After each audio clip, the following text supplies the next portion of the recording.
Hi everyone, welcome to day 84 of my gratitude journal. And it is a windy, kind of interesting, blustery morning, and so you're going to be listening to me through the wind. And I have a little bit of a tale to tell. Well, it's not a tale, it's a truth. But my interpretation of it might get a little tale-like. So, I used to smoke cigarettes, and I was on again, off again, on again, off again, smoking cigarettes since I was young. I first started smoking cigarettes when I was about 13 years old. There was an old hotel at the end of my street in Brighton. I lived on a road called Hampshire, and there was an old, really kind of funky hotel that's been torn down and turned into a pharmacy. But back in the day, they used to have those pull machines where you could put your money in and pull the little knob and a cigarette pack would come out. And so at a really young age, I would sneak into the back of the hotel because I could go through the backyards and get into the back of the hotel with my change and get cigarettes out. So that's how I started smoking cigarettes. And I kept smoking. I was on again, off again. During both my pregnancies, I quit, but was immediately back on it when I was done nursing and just kept doing this. Okay, let's jump ahead. In 2017, I was at what's called an Irish wake for a wonderful man named Fred who passed away. And I was at this wake with a bunch of people. An Irish wake, there's some drinking. We were out at this big barn. We were all, and it was all in honor of Fred. And I'm standing outside next to two old farmers. I had one on each side of me. I'd never met them before, but they were really nice guys, really good, and definitely their heart was full of love about Fred. So I'm standing there, and I had a beer in one hand and a cigarette in the other, and I'm standing there smoking my cigarette, drinking my beer, talking away to these farmers. And across the parking area, this kind of big dirt kind of turnaround parking area, farm spot, there's this man I had met. His name's Cowboy. He was a wonderful man. Big, tall, beautiful person, wearing a cowboy hat, literally. Beautiful, sparkly blue eyes, an incredible person. He was the farrier for the musical ride here in Canada, and he's retired and a wonderful man. And he was way over across the way, and he turned around and he looked at me. And there I am with my cigarette and my beer, and I looked at him and I gave a nod, the nod, it's just friendly. And Cowboy turned around and walked directly to me. He didn't hesitate. He kept staring at me. He walked right up to me and he got really close to me. And I'm standing there like this, and I'm just looking at him, and he says, "You know what that did to me, right?" And he pointed to my cigarette.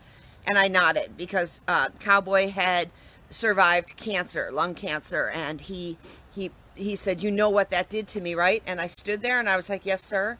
And he said, "You're going to do what you need to for today, but tomorrow morning," and he reached out and he touched my nose. He touched my nose and said, "Tomorrow morning when you wake up, you will no longer be a smoker."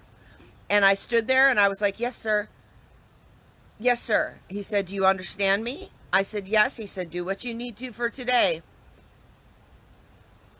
And then he turned around and he walked away. And I'm standing there like, what?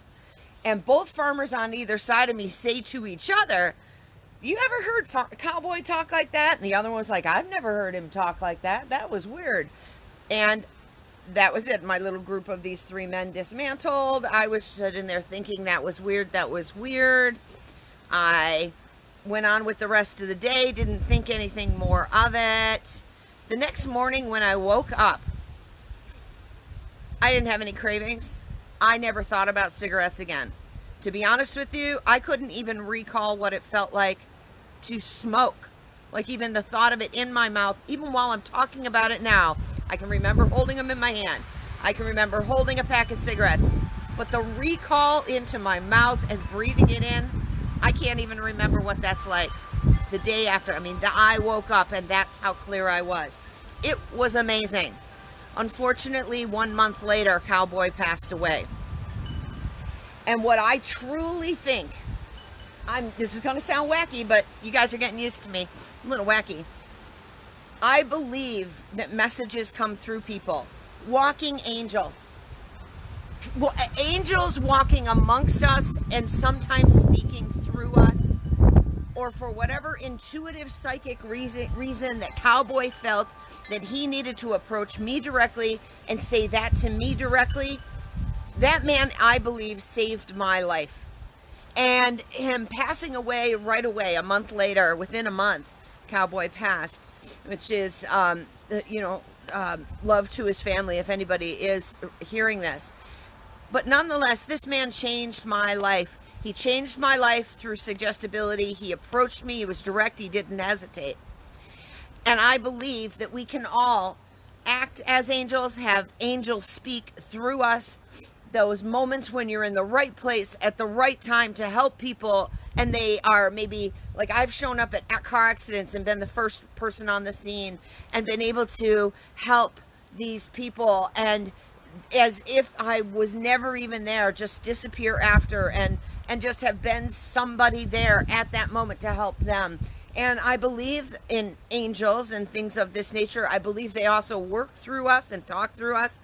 All I can say, and this is just one of many interesting, strange stories I have, is, again, you're getting to know me. I'm quite a storyteller. My life is full of great stories. But I am a non-smoker, and I am such a non-smoker that I feel as clear and as crystal as if I had never smoked. I have no memories of breathing it in even. And anybody who knew me back then knew I was a pretty solid smoker. So here's to Cowboy. Thank you. But here's to living angels and people doing angels work while they're here on this, in this life, making a difference for others, saying the thing that just feels like it must come out, being there at the right time, and being touched by these miracles. I sure was. Have a good day on day 84.